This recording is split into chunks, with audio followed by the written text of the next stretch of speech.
The biggest question within my topic of commercial sex slavery in the US is, how does it work?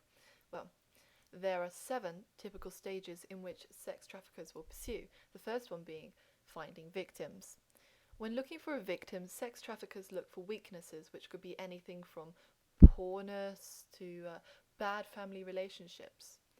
Often victims are lured into the industry through offers of legitimate and legal work as shop assistants, waitresses, or models. Victims can be sold into the trade by boyfriends, friends, neighbors, or even parents. In fact, 46% of the victims of sex slavery are sold into the trade by someone who knows them and therefore knows how to trick them. Stage 2 is entrapment. Traffickers have a few ways to entrap their victims. 1. The victims have their passports and official papers taken and kept from them. 2.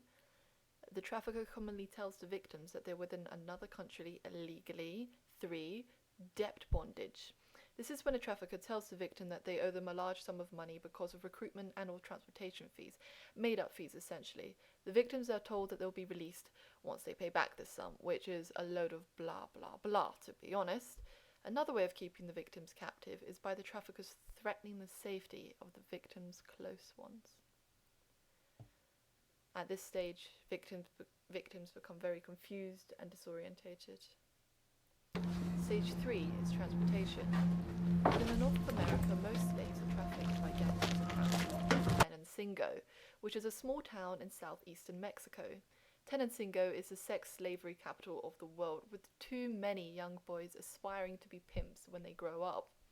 These gangs typically traffic the victims to 3 main states: California, New York, and Texas. Victims who are not US citizens are taken into the US sometimes to apply for a visa, often with their trafficker, and it is surprisingly easy for slaves to apply for visas in the US. Stage 4 is breaking in. Once the victim has been broken in, they're so damaged psychologically that they no longer fight back.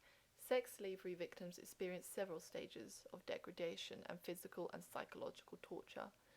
They are starved and given little to no sleep, prevented from their own free movement, physically tortured, raped by the traffickers themselves, forcibly drugged, and the people who do not understand the language and culture of the US have even another layer of psychological stress and frustration because of their failure to communicate.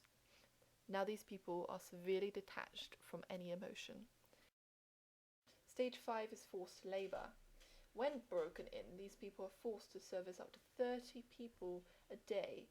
This can lead to STIs, HIV infections, and pregnancy.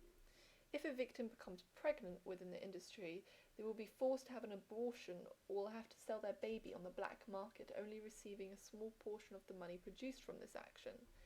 The victims have no choice in what services they provide and are threatened in order to consistently please their client. Stage 6 is selling on. The victims are trafficked into multiple traffickers' control, starting at a small price of only $90. A human trafficker can earn 20 times what he or she paid for the girl, provided the girl was not physically brutalized to the point of ruining her beauty. The pimp can sell her again and again for a greater price because they have trained the slave and broken his or her spirit, which saved future buyers the hassle. A 2003 study in the Netherlands found that on average a single sex slave will earn her pimp at least $250,000 a year. And for the final stage, this is stage 7. Less than 1% of the victims will escape from this horrific trade. They will die from exhaustion, torture, murder, or suicide.